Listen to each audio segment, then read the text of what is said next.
Hello दोस्तों, कैसे आप सभी लोग। आज की इस वीडियो में आपका फिर से स्वागत है।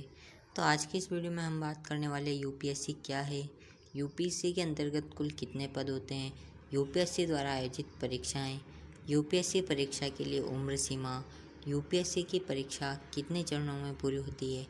आज की इस वीडियो में हम इन्हीं टॉपिक पर बात करने वाले हैं। तो बिना किसी देरी के वीडियो को स्टार्ट करते हैं। तो हमारा पहला पॉइंट आता है यूपीएससी क्या है।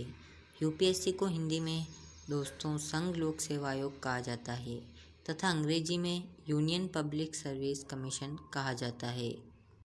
यूपीएससी एक परीक्षा होती है दोस्तों, इसे भारत की सर्वोच्च परीक्षा का दर्जा दिया गया है। यूपीएससी केंद्र और राज्य स्तर पर परीक्षा को आयोजित करती है। यूपीएससी के अंतर्गत कुल 24 पद होते हैं, जिसमें आईएएस सबसे प्रमुख है। आईएएस क्या होता है, इसके बारे में हम आगे जानेंगे। अब बात करते हैं दोस्तों, यूपीएससी के अंतर्गत कुल कितने पद होते हैं। यूपीएससी के अंतर्गत कुल 24 पद होते हैं, जिसमें भारतीय प्रशासनिक सेवा आईएएस, भारतीय पुलिस सेवा आईपीएस, भारतीय राजस्व सेवा आईआरएस, भारतीय विदेश सेवा आईएफएस, संयुक्त चिकित्सा सेवा सीएमएस, केंद्रीय सशस्त्र पुलिस बल सीआरपीएफ इत्यादि होते हैं।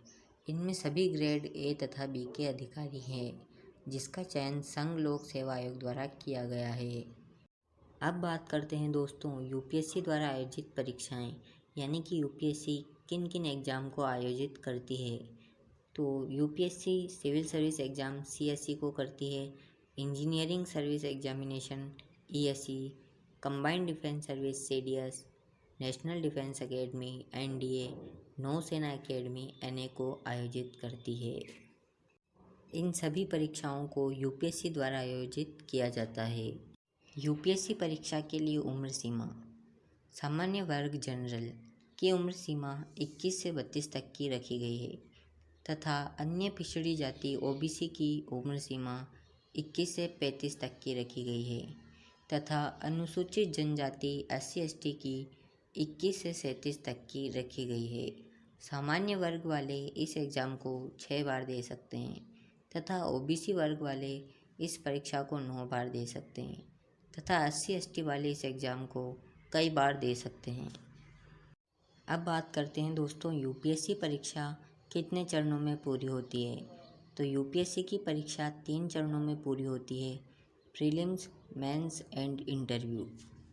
इन तीनों परीक्षाओं के बारे में आगे हम विस्तार से जानते हैं। तो सबसे पहले हम प्रीलिम्स के बारे में जानते हैं। प्रीलिम्स की परीक्षा में कुल 2 पेपर होते हैं। पहला सामान्य अध्ययन फर्स्ट जीएटी, दूसरा सामान्य अध्ययन सेकंड सीएसएटी। ये 2 परीक्षाएं प्रीलिम्स के अंदर होती है। अब हम मेंस के बारे में जानते हैं। प्रीलिम्स की परीक्षा पास करने के बाद विद्यार्थी को मेंस की परीक्षा देनी होती है। इसमें कुल 9 पेपर होते हैं, जो लिखित प्रश्न पत्र के आधार पर आते हैं। मेंस की परीक्षा लगभग 1 सप्ताह तक चलती है। विद्यार्थी को इंटरव्यू तक पहुंचने के लिए मेंस की परीक्षा में 25% अंक लाने होते हैं। अब हम इंटरव्यू के बारे में जानते हैं। मेंस की परीक्षा पास करने के बाद आपको इंटरव्यू के लिए बुलाया जाता है। इंटरव्यू की परीक्षा 275 अंक की होती है। इसमें विद्यार्थी के व्यक्तित्व, गुण, लक्षण, भाषा की शैली और विचारों को देखा जाता है। साथ ही कुछ सामान्य ज्ञान और वर्तमान घटनाओं से संबंधित प्रश्न भी पूछे जाते हैं।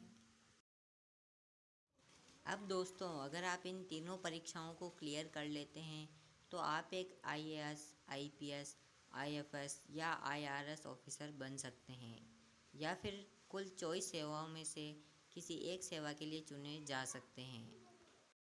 तो आज की वीडियो अगर आपको अच्छी लगी तो प्लीज़ लाइक कीजिए, शेयर कीजिए, कमेंट कीजिए और सब्सक्राइब करना ना भूलें हमारे यूट्यूब चैनल को।